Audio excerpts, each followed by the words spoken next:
단계입니까? 코인은? 이제 핵심이 바로 이제 그건데요. 네. 우리가 이제 블록체인을 이제 제가 인프라라고 말씀드렸지 않습니까? 예. 그럼 블록체인 우리가 인터넷을 왜 필요하죠? 인터넷 인프라를 까는 이유가 뭐죠? 인터넷 위에서 우리가 서비스 경제를 만들기 위해서지 않습니까? 인터넷이 필요한 게 아니라 그 훌륭한 인터넷 위에 인터넷 경제를 만들기 위한 거잖아요. 맞습니다. 예. 블록체인도 인프라잖아요. 그러니까 블록체인을 우리가 육성하는 이유는 블록체인 자체가 목표가 아니라는 거죠. 그 블록체인 인프라를 가지고 그 위에 올라가는 블록체인 관련 산업 생태계를 육성하는 게 목표가 돼야 된다는 걸 제가 계속 말씀드리는 겁니다. 근데 이제 블록체인 관련 산업 생태계의 특징이 뭐냐는 거죠. 그 특징이. 그게 바로 뭐냐면은 혹시 그 말씀들을 들으셨는지 모르지만 디지털 자산이라는 용어가 이제 나옵니다. 저희 같은 전문가는 이제 입에 배 가지고 암호화폐라고 얘기를 하고요. 예, 현 정부는 이제 가상 자산이라는 용어를 만드셨어요. 예. 근데 가상 똑같은 자산 말이네 그게. 아니요. 틀린 말입니다. 전혀 틀립니다. 제가 볼 때 전혀 다른 개념인데 일반인들은 암호화폐와 가상자산을 동일시하시는 경향이 좀 있으세요. 예. 근데 다른 개념입니다. 가상자산이라는 거는 특근법에서 정의를 내렸습니다. 예, 경제적 가치를 지닌 것으로 전자적으로 거래되는 증표라고 정의를 내리셨어요. 거기에는 블록체인이라는 개념도 없고 P2P라는 개념도 없고 아무것도 없습니다. 그냥 가상자산이세요. 근데 저희가 말하는 암호화폐는 정의가 있어요. 일반이 생각하는 암호화폐가 아니라 보통 우리가 암호화폐 다루는 사람들은 암호화폐는 세 가지 성질을 만족해야 됩니다. 그게 블록체인 기반으로 만들어야 된다. 그러니까 P2P로 만들어져야 된다. 그다음에 두 번째가 이제 암호화폐 안전성은 암호화 기술로 보장해 줘야 된다. 여기까지는 사람들이 어느 정도 다 인지를 하시는 것 같아요. 근데 세 번째를 자꾸 잊어버리세요. 암호화폐란 자산의 가치 표현이다. 디지털 자산의 가치 표현이라는 공통된 정의가 있습니다. 여기서 디지털 자산이 나오잖아요. 그러니까 디지털 자산이라는 게 뭐냐면은 우리 요새 디지털 전환하고 메타버스하고 많이 그러시잖아요. 보통 상식적으로 말씀드리면 자산들은 다 아시잖아요. 현금도 자산이고 부동산도 자산이고 모든 게 자산이지 않습니까? 그 자산이 디지털 전환이라는 큰 시대 흐름 속에서 메타버스 같은 가상 세계로 옮겨가야 되잖아요. 예. 그러면 현재 자산을 가상 세계로 옮겼다 그래서 디지털 자산이라고 생각하시는 분들이 많으신 것 같아요. 근데 자산에는 속성이라는 게 있습니다. 예를 들어서 다이아몬드, 금이라는 게 부동산이라는 게 있지 않습니까? 그럼 부동산이라는 자산에는 반드시 누구 건지라는 게 있잖아요. 소유권이라는 게 있어야 되잖아요. 그 자산의 특성 중에 하나인데 그러면은 우리가 부동산을 이제 가상 부동산으로 만들었을 때 그 가상 부동산의 속성인 소유권까지 줘야 되는 거죠. 그러니까 단순히 디지털화 됐다는 게 아니라 그 디지털화된 자산의 소유권까지 포함하는 어떤 게 있어야 된다는 거죠. 그걸 우리는 디지털 자산이라고 얘기하는 겁니다. 디지털 자산이란 단순한 자산의 디지털화가 아니라 소유권까지 포함하는 개념이라는 걸 제가 꼭 말씀드리고 싶습니다. 그 다음에 또 하나가 필요한 게 뭐냐면은 그럼 우리가 이제 소유권을 포함하는 디지털 자산화 시켰어요. 그럼 얼마짜리냐? 자산의 가치가 있어야 되잖아요. 그 가치를 현금으로 표현하겠습니까? 뭐로 표현하겠습니까? 그 디지털 자산의 가치를 표현하는 게 암호화폐라는 거죠. 그래서 암호화폐가 없으면 디지털 자산이 활성화가 안 된다는 걸 제가 꼭 말씀드리고 싶어요. 그래서 블록체인에 올라가는 그 우리가 얘기하는 관련 산업 생태계를 한마디로 얘기하면은 디지털 자산 생태계라고 얘기를 합니다. 그 디지털 자산 생태계에서는 반드시 암호화폐가 반드시 필요하다는 거예요. 그래서 암호화폐를 만약에 못 쓰게 하면은 디지털 자산 생태계가 활성화가 안 된다는 거를 제가 말씀드리는 겁니다. 그 조금 전에 이제 말씀을 해주셨는데 이 블록체인과 암호화폐는 불가분의 관계라고 그 알고 있습니다. 네네. 그 몇 해 전 아까 이야기한 대로 암호화폐에 대한 논쟁이 뜨거웠는데 네. 그 이후에 근본적 변화는 지금 아직 없다는 이야기인 거죠. 전혀 없습니다. 이 부분에 대해서는 좀 이렇게 우리 교수님이 볼 때는 어떤 방향으로 가야 된다고 보십니까? 일단 저는 가장 기본적으로 정부 정책의 본질이 바뀌어야 된다고 생각합니다. 그게 바로 뭐냐? 일단 암호화폐를 인정해야 된다는 겁니다. 그거를 암호화폐라고 표현하든 가상자산이라고 표현하든 디지털 자산이라고 표현하든 상관없이 현실적인 시장도 존재하고 미래에서의 가장 중요한 그 기술이라는 걸 인정을 하셔서 암호화폐를 인정을 했으면 하는 겁니다. 암호화폐가 인정이 되면은 그다음부터는 쉬워지죠. 우리나라 인터넷 진흥 잘했지 않습니까? 예. 인터넷을 인정해서 미래 세상은 인터넷이 활성화될 거다 그래가지고 진흥을 잘했습니다. 저는 우리나라 공무원분들이 진흥을 참 잘하신다고 생각해요. 진흥은 예, 암호화폐를 인정을 하면은 그럼 이제 암호화폐 생태계를 진흥하는 수없이 많은 방법들이 있겠죠. 이제 그거 전문이라는 거죠, 저는. 예, 기존 현 정부죠. 아직 바뀌지 않았으니까. 현 정부는 암호화폐를 인정을 안 했기 때문에 공무원들이 할 일이 없는 겁니다. 방치한 상태죠. 예, 방치해서 여러 가지 사고가 더 터진 거고요. 근데 만약에 암호화폐를 인정하게 되면 정책 안으로 들어오게 되면은 이제 공무원분들은 그러면 이제 암호화폐를 우리가 인정을 했으니 그럼 이 암호화폐 관련 정책이나 산업 진흥에 대한 어떤 안을 내야 되겠다. 이런 생각을 먹는 순간 저는 문제가 풀린다고 생각하십니다. 예. 진흥 잘하시지 않습니까? 그러니까 공무원들에 대해서 칭찬한 것 같기도 하고 아닌 것 같기도 하고 좀 헷갈립니다. 아니요, 저는 공무원분들이 똑똑하시고 우리나라 공무원들이 특히 이제 굉장히 좋은 아이디어가 많다고 생각을 합니다. 근데 안타까운 게 그런 좋은 아이디어나 마음 의지만 있으면 수없이 많은 진흥을 할 수 있는 것들을 인정을 안 하는 것 때문에 아예 시작을 안 했다는 게 저는 마음이 안타까운 거고. 그래서 인정을 하시면은 이제 정책과 진흥을 통해서 아마 관련 산업을 이제 육성을 하는 거죠. 이제 그러다 보면 이제 또 어떤 문제가 생기냐면은 우리 공무원 분들은 또 규제도 잘하십니다. 예. 규제 잘하죠. 규제. 예. 진흥을 시키다 보니까 진흥에 대한 역기능이 생길 거 아니에요. 예. 그 역기능 방지를 위한 규제도 필요하겠죠. 그래서 제가 이제 바라는 거는 근데 이제 가만히 보면은 진흥만 시키면 되는데 진흥을 시키다 보니까 이제 역기능들이 막 생기는 거죠. 그래서 그거를 규제하기 위해서 이제 규제를 강화시키는 겁니다. 그러다 보면은 진흥이 또 장애가 되는 거죠. 제가 볼 때 이런 것들을 많이 봤습니다. 예. 저도 이제 인터넷 진흥할 때 좀 그 기여를 했고 공무원들하고 이제 많은 그 사업을 그러니까 정책 지원을 했었습니다. 근데 보면은 진흥이냐 이제 규제냐에 따라서 굉장히 이제 어디에 이제 무게를 두느냐에 따라 그 시장은 엄청난 충격이 있다는 거죠. 그 우리 교수님은 수학자 출신이잖아요. 네, 그래서, 수학자입니다. 그래서 이해가 좀 빠른 거 아닙니까? 아니 그렇지 않습니다. 저는 달라요? 예, 저는 수학이라는 게 학자지 않습니까? 네. 근데 학자로만 보면 하는 게 저는 이제 사실은 제가 그 한국정보보센터라고 인터넷 진흥 정책을 했었고요. 그 정통부 밑에 이제 키사라는 게 만들어졌습니다. 그 1996년도에 만들었고요. 거기 초창기 창립 멤버고요. 그때 한 게 뭐냐면은 정보통신부가 인터넷 진흥을 하면서 인터넷 진행하다 보니까 어떤 문제가 생기냐면 정보보호 문제가 생기는 거예요. 예, 그때부터 이제 프라이버시 문제가 생기고 비밀 나의 사생활 보호 문제들이 생겼지 않습니까? 그래서 인터넷이 진행하기에 따라서 이제 개인들의 어떤 정보보호 문제를 해결하기 위해서 만든 게 한국정보보호센터라는 걸 만들었고요. 거기에서 저는 이제 정보보호를 했었습니다. 그리고 박사는 암호학이고요. 원래 석사까지는 수학을 했고 박사는 암호학을 했습니다. 그래서 이제 그때 이제 그 키사에서 이제 기반기술 팀장을 하고 전자사무법 혹시 아세요? 네? 전자서명법. 네. 예. 공인인증서하는 예, 그 제가 만든 겁니다. 그렇습니까? 예, 우리나라 전자서명법 만들었다고 주장하는 사람이 한 290명 되는데요. 실질적으로 전자서명법 만든 사람은 실무적으로는 딱 두 사람이고요. 그다음에 이제 공무원들하고 합쳐가지고 한 팀이 있었습니다. 그러니까 제가 기술 책임자였고요. 이제 법 책임자는 이제 숭실대 뭐 그거 법학교수님 없으면 하셨고요. 지금 온라인 뱅킹이 안 되잖아요. 안 됐지 않습니까? 예. 그때도 어떤 일이 많았었냐면은 저는 우리 그 좀 이렇게 고위직 계신 공무원들이나 이런 분들이 좀 옛날을 한번 생각해 보면은 답이 있다고 저는 봅니다. 우리 인터넷 진행할 때요 말이 많았었어요. 논쟁이 많았었어요. 그 과연 미래가 인터넷으로 이루어지는 세상이 될 거냐 안 될까의 논쟁부터 인터넷이 속도가 늦는데 이거 가지고 전자상거래가 되느냐 안 되느냐에 대한 논쟁. 그리고 인터넷은 정보보호가 되는데 어떻게 우리가 인터넷으로 모바일 뱅킹을 하느냐. 그래서 인터넷 뱅킹 처음에 은행에서 인터넷 뱅킹 할 때 정보보호에 대한 대책이 없어서 나는 못하겠다. 그리고 저희 같은 경우는 일단 인터넷 뱅킹을 하고 최대한 정보보호를 시켜주고 문제가 그 생길 때마다 정보보호 체계를 강화하면 된다. 이제 이런 어떤 논쟁들이 있었고요. 그 논쟁이 지금 블록체인에서 똑같이 일어나는 거예요. 예, 그래서 좀 저는 옛날에 우리가 경험했던 걸 아마 이렇게 반추해 보면은 해답이 다 있을 거라고 생각을 합니다. 근데 옛날에 했던 거는 다 잊어버리시고 이제 또 새롭게 생각하시니까 좀 어려우신 거예요.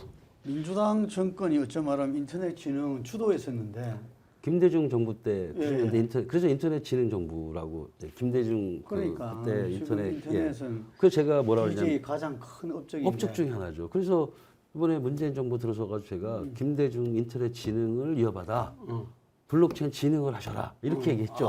딱 떨어지잖아요. 안 통하시더라고요. 이시민 그때 교수님이 좀 저를 일찍 만났어야 되는데. 아닙니다. 저도 제가 해야 될 노력은 다 했습니다. 제가 뭐 국회 4차 산업혁명의 위원이었고 뭐 하여튼 여러 가지 일을 다 했는데도 협박을 해야 되거든. 예? 정치인은 협박을 해야 돼. 협박은 제가 못합니다. 그렇게 협박을 예, 안 그런 하시니까 부분이고, 예. 협박을 해야 움직인다니까. 저 딱 좋았거든요. 김대중 정부는 인터넷 진흥을 했고 이제는 그 뒤를 이어 문재인 정부는 블록체인 진흥 정부 하면 제가 볼 때는 성공했을 거라고 생각을 합니다. 정권 교체도 안 당했을 건데.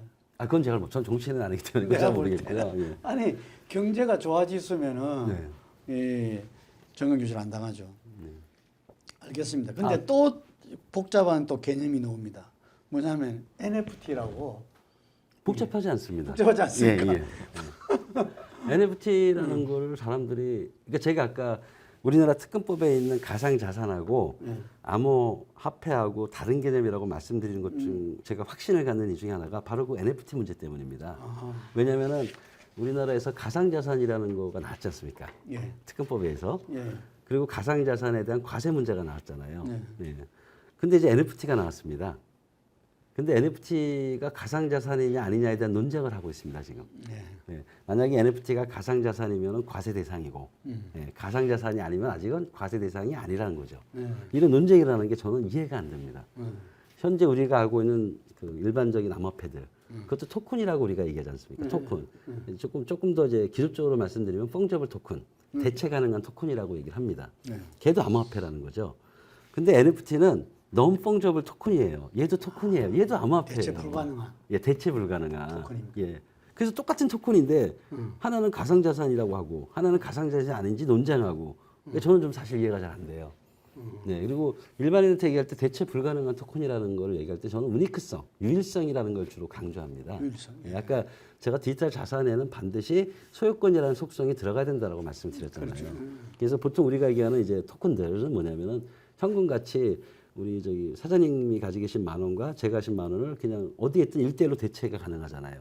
이런 것들을 그냥 우리는 펑저블 토큰이라고 얘기하는데 어떤 것들이 있냐면은 아파트 있지 않습니까? 그럼 이제 똑같은 적에 똑같은 아파트 나도 바로 옆동 아니 같은 동에 옆 601호가 있고 601호가 있어도 두 개 같나요? 가격이 다르잖아요. 예. 그러면 저는 이제 요 부동산을 이제 토큰화 시킬 수가 있는 거죠. 디지털 자산화 시킬 수 있는데 그렇게 만들었던 디지털 자산은 유니크한 특성을 가지고 있다는 거죠. 어떤 다른 거하고는 대체할 수 없다. 예, 그래서 그거를 NFT라고 해서 non-fungible 토큰이라고 얘기합니다. 제가 중요한 건 뭐냐면은 non-fungible 토큰도 그냥 one of them이에요. 토큰이에요. 예. 단지 그 토큰이 어떤 성격을 갖느냐에 따라서 이름이 달라진 거는 것뿐입니다. 예. 그래서 NFT도 제가 아까 말한 디지털 자산의 가치 표현인데 뭐 부동산이라든지 미술품이라든지 어떤 유일성을 갖는 것들, 그 유일성이 갖는 것들을 디지털 자산으로 표현했을 때 그거를 가치를 표현하는 방식이 바로 NFT다. 이렇게 이해하시는 게 가장 쉽습니다. 예. 그 지금 NFT가 상당히 우리 그 경제에 예. 큰 역할을 영향을 줄 거라고 이야기하더라고요. 그럼요. 예. 그럼 어떤 측면에서 그렇습니까? 자산이지 않습니까? 예. 제가 말씀드렸잖아요. 블록체인이 하고자 하는 거는 디지털 자산 경제를 원하는 거라고요. 현재 우리 경제에서 가장 현실적인 경제를 생각하면은 디지털 경제도 보여요. 현실 속에서 자산이라는 게 뭘까요? 아파트 자산이지 않습니까? 예. 그 다음에 부동산 자산이죠. 금 자산이잖아요. 은 자산이고 예술품도 자산이잖아요. 돈 되는 모든 거는 자산이잖아요.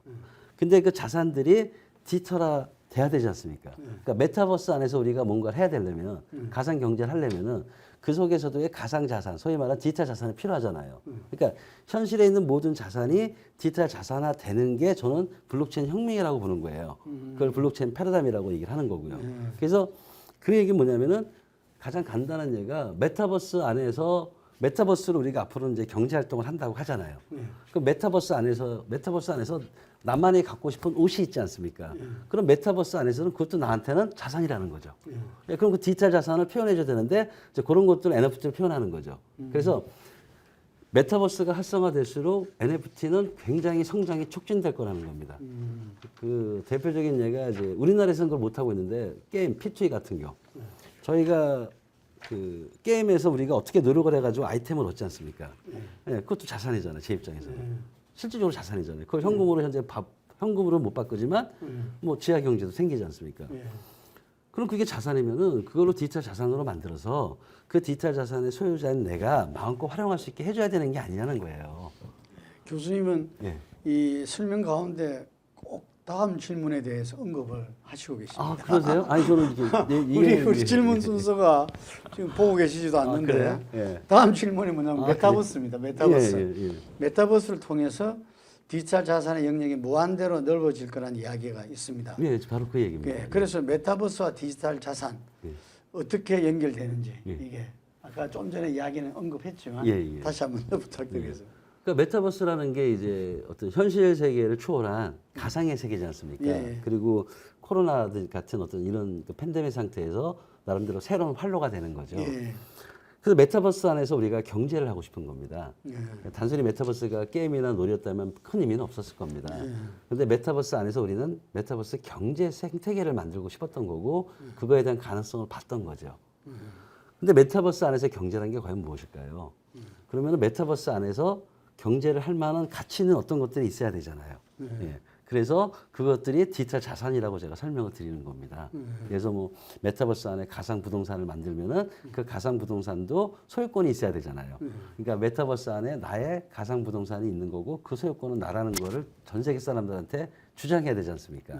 그런 그게 소유권 문제인데 그렇게 메타버스에서 경제 생태계를 만들려면은 그 경제 생태계를 이루는 자산들이 있어야 되고 그 모든 자산은 디지털 자산일 거고 그 디지털 자산을 표현하는 것들이 다 뭐다? NFT다. 그래서 제가 볼 때는 메타버스의 기본은 NFT 경제 생태계다라고 제가 말씀을 드리는 겁니다. 그 지금 이 디지털 자산 시장은 예. 세계적으로는 좀 어디까지 와 있습니까? 엄청납니다. 네. 지금 현재 암호화폐 이제 NFT가 창출되기 전만 해도 그 암호화폐 시장 규모 그게 이제 비트코인이나 이더리움 같은 경우가 이제 금 자산 시장의 규모를 넘은 적도 있습니다. 아니, 금 자산 시장 경우에 가까이 간 경우도 있습니다. 그리고 이제 은 시장은 넘어갔고요. 그러니까 지금 우리나라 분들이나 정부 정책하시는 분들이 비트코인 암호화폐, 비트코인이나 이더리움 같은 이런 암호화폐를 굉장히 이제 등한시하시면 안 되는 게 그 시장이 엄연히 존재하는 시장이고 그 시장의 규모가 보통 우리가 알고 있는 시장의 규모를 다 능가하고 있다는 겁니다. 심지어 어떤 경우가 있었냐면은 2018년도 한창 우리나라가 암호화폐 거래소가 활성화됐을 때 그때 하루 코스닥 거래소보다 암호화폐 거래소의 그 거래 규모가 훨씬 더 컸었습니다. 예. 시장이 엄청 큰 거라는 거죠. 그래서 그 시장의 규모는 제가 볼 때는 소위 이제 상상을 못 한다고 봅니다. 예를 들어서 옛날에 제가 인터넷 진흥할 때 보고서 쓸 때 이런 보고서를 썼던 기억이 납니다. 인터넷 진흥을 통해서 창출되는 시장 규모가 얼마나 사이즈가 되느냐. 이걸가 저한테 떨어진 그 정책 보고서의 하나였습니다. 인터넷은 인프라잖아요. 인터넷에 온갖 사업들을 다 놀릴 수가 있잖아요. 그러니까 지금 인터넷 없는 사업이라는 게 없지 않습니까? 페이스북 인터넷 산업이잖아요. 트위터 인터넷 사업이잖아요. 그러니까 인터넷으로 창출되는 사업의 규모를 그 당시에 예측한다는 게 이게 말이 안 되는 거죠. 그렇죠. 똑같은 논리로 저는 블록체인 위에서 생기는 그 디지털 자산 산업의 규모를 지금 예측한다는 건 너무나 말이 안 된다. 단지 현재 있는 시장의 규모만 해도 상상을 초월한다. 이렇게 말씀드리고 싶습니다. 예.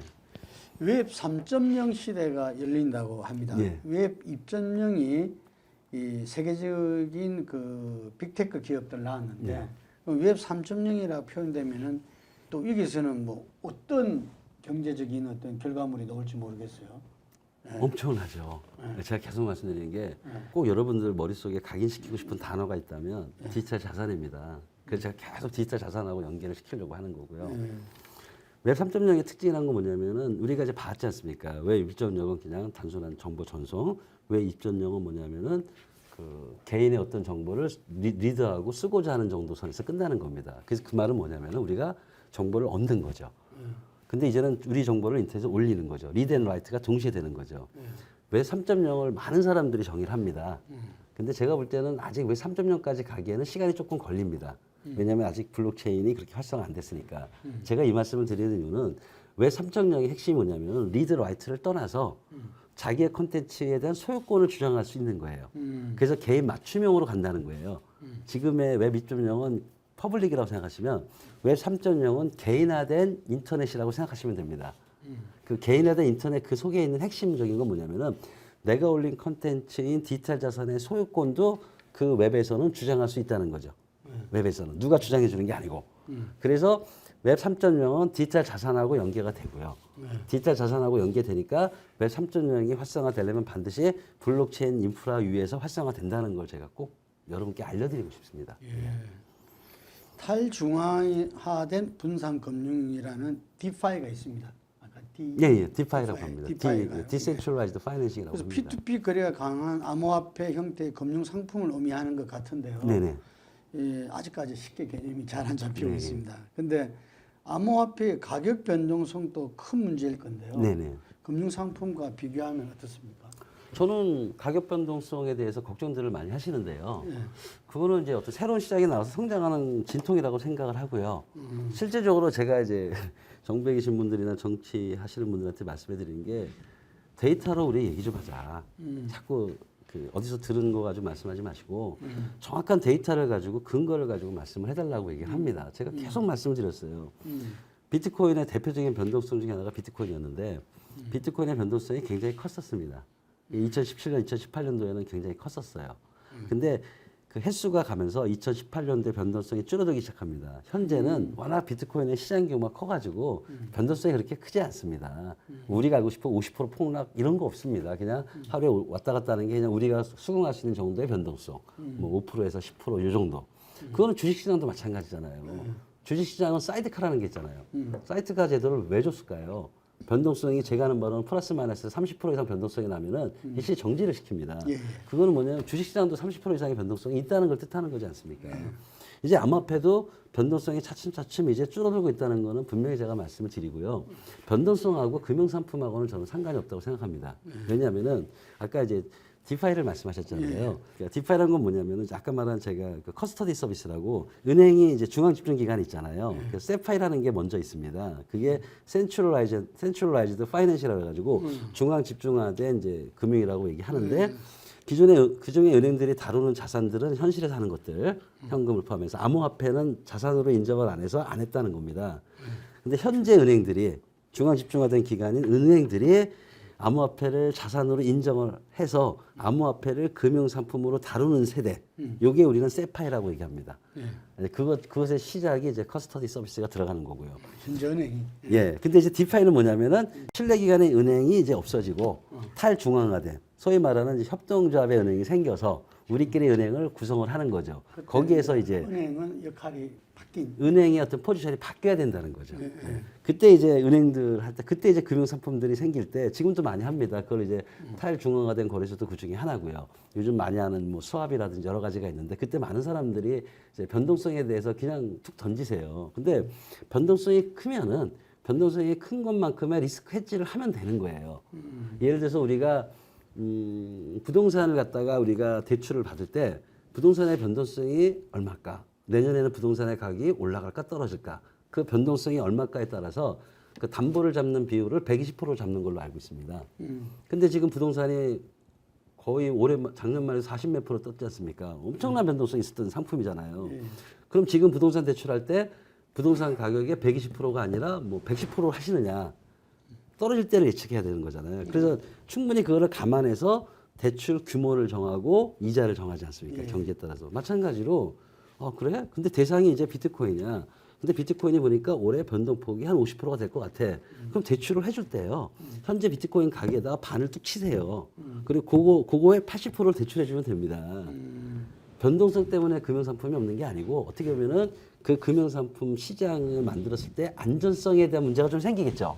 워낙 이게 왔다리 갔다리 하게 되면은 은행도 손해본다고 생각하는 거고 일반 고객도 손해본다고 생각하지 할 것 같아요. 그래서 제 생각은 현재 비트코인이나 이더럼은 그 정도의 변동성은 아니다. 그래서 지금 현재 전 세계적으로는 비트코인과 이더럼을 가지고 하는 금융상품들이 생각외로 많다. 그리고 캐나다는 아마 돼 있고요. 비트코인을 기초자산으로 하는 ETF는 이미 출시를 했고요. 그거는 자산으로 이제 된 거라는 거잖아요. 미국도 아마 지속적으로 이제 ETF를 한다는 말씀이 있기 때문에 그거는 그 자산의 특성에 따른 금융상품을 개발하면 되는 거지 변동성 때문에 꼭 문제가 된다고 저는 생각하지 않습니다.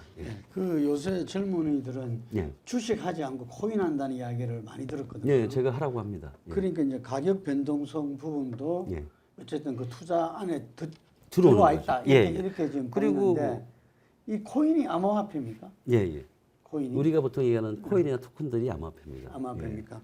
그래서 그 부분은 그 우리 교수님께 권장합니까? 네, 저는 사라고 합니다. 왜냐면요. 그 우리 교수님도 사봤어요? 저는 제게 있습니다. 아, 제게. 예, 예. 네. 제가 학생들한테 이런 얘기합니다. 일반인들 저한테 자꾸 암호화폐 하라면 저는 제 자식뿐만 아니라 모든 젊은이한테는 암호화폐 시장에 관심을 가져라. 그리고 투자를 해라. 그건 뭐냐면은 제가 인생을 살면서 나이는 많지 않지만 조금 제가 좀 더 깊이 있게 연구하고 깊이 있게 생각하지 못한 게 있습니다. 제가 이제 정보통신부 산하의 한국기사에서 인터넷 진흥을 하면서 많은 사람들한테 인터넷 앞으로 시대는 인터넷 경제 시대가 된다라고 얘기를 했지 않습니까? 그러면은 기존의 제조업이라는 거에서 이제 코스닥이라는 IT 업체로 바뀌는 세상의 변화가 있었을 거 아니에요. 그때 저는 그걸 놓친 거죠. 경제적인 측면에서. 그냥 정책만 했던 거죠. 정책 지원하고 이제 활성화만 했던 거죠. 저는 그게 후회가 돼요. 제가 가장 후회하는 게 왜 나는 네이버를 만들지 않았을까? 네이버라는 건 여러분 잘 아시지만 전자메일로 출발했지 않습니까? 그러다가 이제 기능이 강화되면서 이제 네이버라는 거대한 공룡기업이 탄생하지 않았습니까? 그러니까 제가 생각한 거죠. 나는 왜 네이버 같은 생각을 안 했을까? 이제 그런 어떤 인생에 조금 후회가 있어요. 그래서 저는 어떤 생각을 하는 거냐면은 우리 젊은이들이 나 같은 실수를 하지 않기를 바라는 겁니다. 그 말은 뭐냐면은 미래 세상은 이제 블록체인이나 토큰 세상이 오는데 그러면 여기에 부를 창출할 수 있고 하는 기회가 분명히 있다는 거죠. 지금 닷컴 기업으로 부를 창출하기에는 제가 볼 때 이미 끝난다고 보는 겁니다. 그러니까 옛날에 인터넷 진행할 때 닷컴 기업으로 부를 창출한 그런 그 사람들처럼 이제 블록체인이라는 새로운 세상이 와서 블록체인 관련 산업 생태가 생길 테니 거기에서 기회를 빨리 잡으라는 거고요. 그리고 실질적으로 그랬더니 또 어떤 분들이 이런 말씀을 하세요. 아니 암호화폐 중에 사기가 많고 망하는 화폐들이 많지 않느냐. 그러니까 현재 거래소에 있는 암호화폐 중에 뭐 90% 이상은 망한다라고 말씀을 하세요. 맞습니다. 그럼 저는 또 우리 옛날의 경험에서 배우자는 거죠. 옛날에 닷컴 기업 한창 일어났을 때 닷컴 기업 성공 확률은 3%가 안 됐었습니다. 아마 그때 한창 떴던 여러 가지 지금도 생각하면은 기억나는 여러 가지 중견기업까지 올라갔던 닷컴 기업들이 있습니다. 맞습니다. 다 망했습니다. 닷컴 기업 성공 확률이 3%뿐이 안 되는데 제가 볼 때는 암호화폐 관련 기업들의 성공 확률은 저는 1% 정도 봅니다. 1%요? 예. 그만큼 경쟁이 치열해서입니다. 예. 여기 우리나라 닷컴 기업은 국내에서만 하잖아요. 근데 특권 생태로 가면 이거는 기본이 글로벌입니다. 그 경쟁 속에서 정말로 살아남는 비즈니스 모델을 가지고 성공하시는 그 블록체인 기업들은 제가 볼 때 저는 많아야 1%라고 보고 있습니다. 그러다 보면 뭐냐면은 현재 있는 암호화폐 거래소에서 99% 정도의 암호화폐는 지속 가능하지 않다는 거죠. 당장 망한다는 게 위험하잖아요. 위험한 거죠. 그러니까 이제 기회가 있는 거죠. 하이 리스크, 하이 리턴. 그리고 제가 이런 말씀을 드립니다. 너희들이 공부 좀 해라. 묻지마 투자하는 건 아니잖아요. 주식을 투자한다 해도 주식 공부하잖아요. 마찬가지로 암호화폐 투자를 하면은 암호화폐 공부를 좀 해가면서 연습을 좀 해라. 연습. 그러니까 초기 암호화폐들은 이제 이게 성장률이 높습니다. 성장이 높는 대신에 실패할 정도 큰 거죠. 이제 그런 거를 볼 수 있는 안목을 키워야 되잖아요. 초기에는 뭐 빚져서 하지 말고 일단은 적당히 자기가 가질 수 있는 돈을 가지고 자꾸 암호화폐 투자 시장에 들어가서 암호화폐 자산들의 특성을 배우는 기간을 좀 가져라. 예, 그러면 아마 보일 거다. 그러면은 투자에 대한 성공률이 높을 거다. 그리고 내가 볼 때는 그게 비트코인이 되든 이더리움이 되든 내가 지금까지 데이터를 보니까 다른 어떤 재테크 상품보다 암호화폐에 대한 투자 수익률이 좋더라. 제가 말하는 건 그겁니다. 뭐 암호화폐 투자하면 10배, 100배가 된다는 게 아니라 너희가 공부를 좀 해서 괜찮은 암호화폐만 고른다면은 그 투자 수익률은 어떤 다른 재테크 수익률보다 높을 거다. 이렇게 제가 말씀을 드리는 거예요.